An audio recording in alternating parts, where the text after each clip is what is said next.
దశాబ్దాలుగా నిత్యం అనిశ్చితితో రగులుతున్న మిడిల్ ఈస్టు ఇప్పుడు మరో కీలక మలుపు దగ్గర నిలిచింది.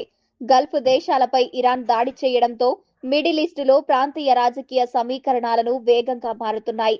United Arab Emirates, Saudi Arabia, Qatar, Bahrain, Kuwait పై జరగడం ద్వారా యుద్ధం కేవలం అమెరికా, ఇరాన్ ఘర్షణగా కాకుండా పూర్తి ప్రాంతీయ సంక్షోభంగా మారింది. ఇరాన్ 3 ప్రధాన లక్ష్యాలతో గల్ఫ్ దేశాలపై దాడులు చేసినట్లు కనిపిస్తోంది. గల్ఫ్ దేశాలకు చమురు, పోర్టులు, అంతర్జాతీయ వాణిజ్య కేంద్రాలే ఆర్థిక బలం. వీటిని లక్ష్యంగా చేసుకోవడం ద్వారా ఆర్థిక ఒత్తిడిని సృష్టించాలనుకుంది. ఇరాన్ హర్మూజ్ కాలువ ద్వారా ప్రపంచ చమురు సరఫరాలో దాదాపు 20% రవాణా జరుగుతోంది.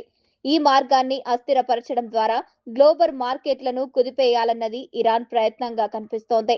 గల్ఫ్ దేశాలపై దాడులు, హర్మూజ్ కాలువ మూసివేతతో అమెరికాపై ఒత్తిడి తెచ్చి యుద్ధాన్ని ఆపాలని ఇరాన్ అంచనా వేసింది. వీటితో పాటు సుప్రీం నేత అయతుల్లా ఖమేనీ మరణంతో ప్రజల్లో విశ్వాసం కల్పించడం ఇరాన్ నాయకత్వానికి చాలా ముఖ్యమైపోయింది. అందుకు ప్రతిస్పందనగా ఇరాన్ దాడులు చేసింది. అయితే ఇరాన్ లెక్కలు తారుమారయ్యే అవకాశాలు కనిపిస్తున్నాయి.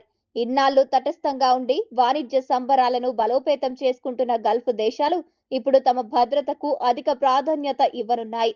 ఆధునిక గగనతల రక్షణ వ్యవస్థ, ఆయుధాల కోసం భారీగా పెట్టుబడులు పెట్టే అవకాశం ఉంది.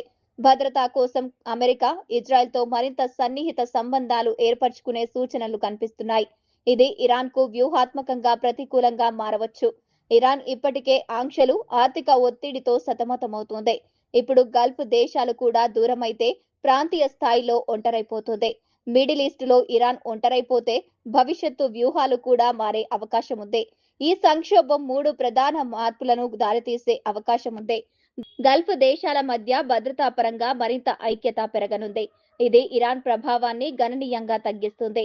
అమెరికా, ఇజ్రాయెల్, గల్ఫ్ మధ్య కొత్త భద్రతా బ్లాక్ ఏర్పడనుంది. మరోవైపు దీర్ఘకాలిక ప్రాంతీయ యుద్ధానికి కూడా అవకాశం పూర్తిగా తలుపులు మూసుకోలేదు. ఈ యుద్ధం తాత్కాలికమని, దీర్ఘకాలం సాగి మిడిల్ ఈస్టులో శాశ్వతంగా ప్రాంతీయ రాజకీయ పునర్వ్యవస్థీకరణకు బాటలు వేస్తున్నదా అన్నది భవిష్యత్తు నిర్ణయిస్తోంది.